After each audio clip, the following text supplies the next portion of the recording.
What if I told you that almost everything we've been taught about mental strength is wrong? We have this image in our heads, right? The bulldog, the unshakable oak tree, the person who just powers through, never flinching, never breaking. But here's the secret no one tells you. In a hurricane, the rigid oak is the first thing to snap.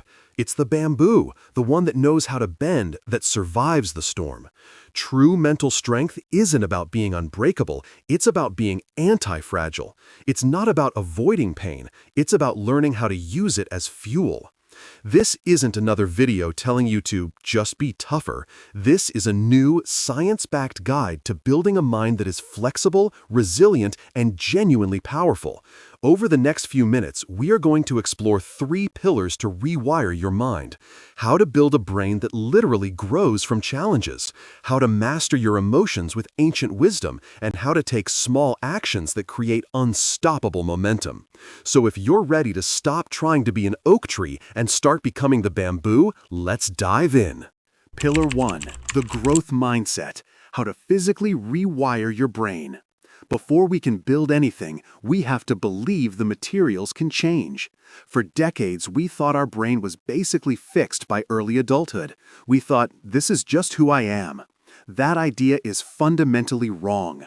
The most exciting discovery in modern neuroscience is the concept of neuroplasticity. Think of your brain not as a stone carving, but as a dynamic, living network.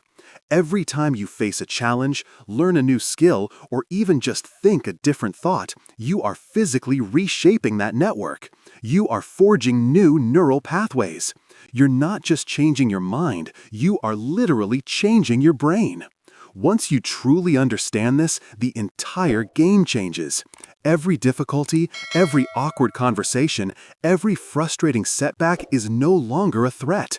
It's a workout for your brain. It's an opportunity to level up. But how do we put this into practice? We start by changing our relationship with the one thing we're all taught to fear: failure. There's a great story about Sarah Blakely, the billionaire founder of the shapewear company, Spanx. Growing up, her dad would ask her and her brother at the dinner table every week, so what did you fail at this week? If they didn't have an answer, her dad would be disappointed. Think about that. He wasn't celebrating success, he was celebrating the attempt. He was teaching them that the outcome wasn't the point. The point was trying something you might not succeed at. He was teaching them that failure wasn't the opposite of success, it was a necessary part of the process.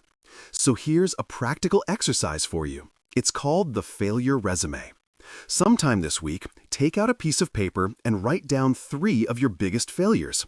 It could be a failed project, a relationship that ended, a business idea that went nowhere. And next to each one, I want you to write down the single most valuable lesson that failure taught you. This isn't for a job interview. This is an interview with yourself. It's an exercise in extracting the wisdom from your wounds.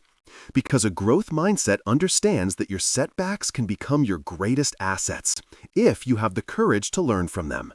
Pillar 2. The resilient mind. How to master your emotions.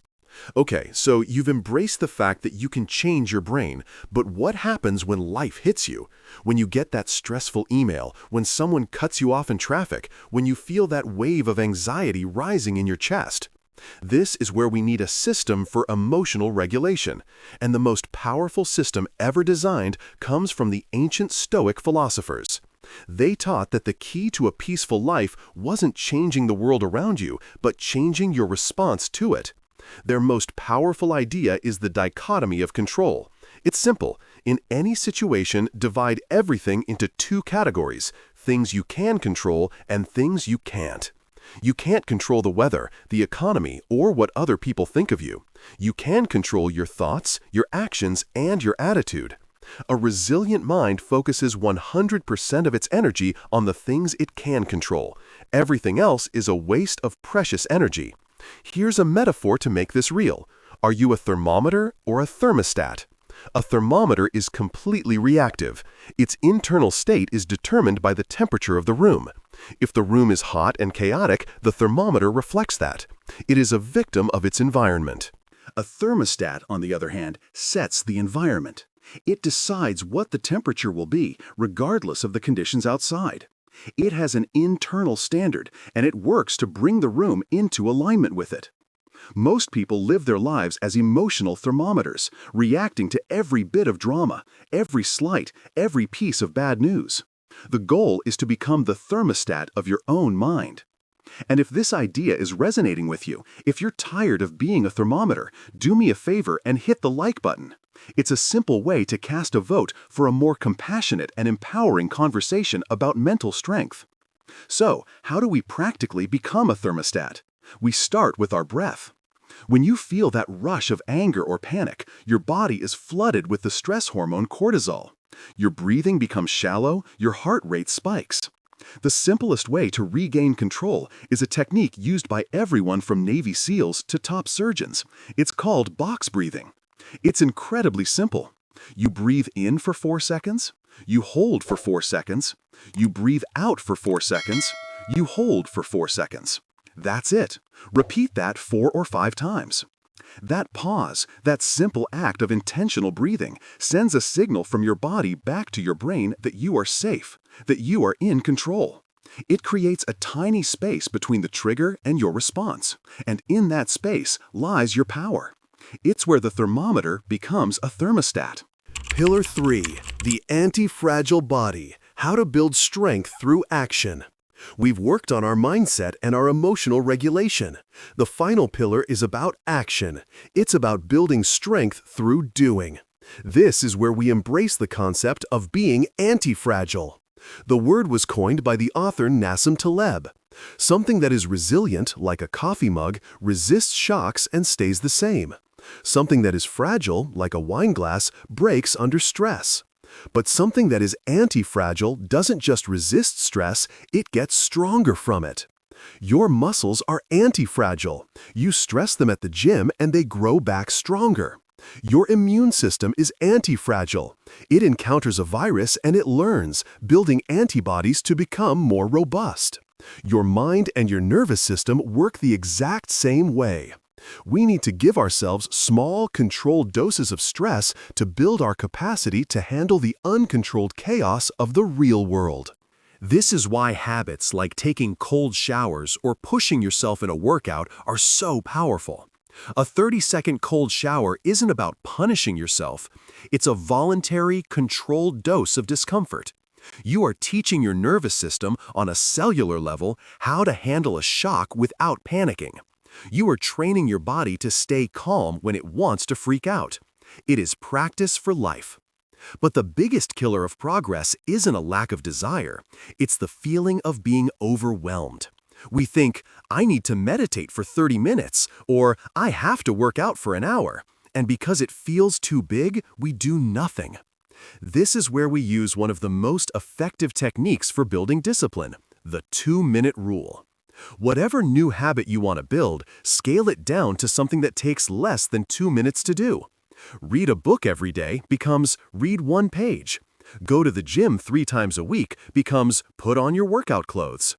The point isn't to get a huge result on day 1. The point is to make showing up the easiest possible thing you can do.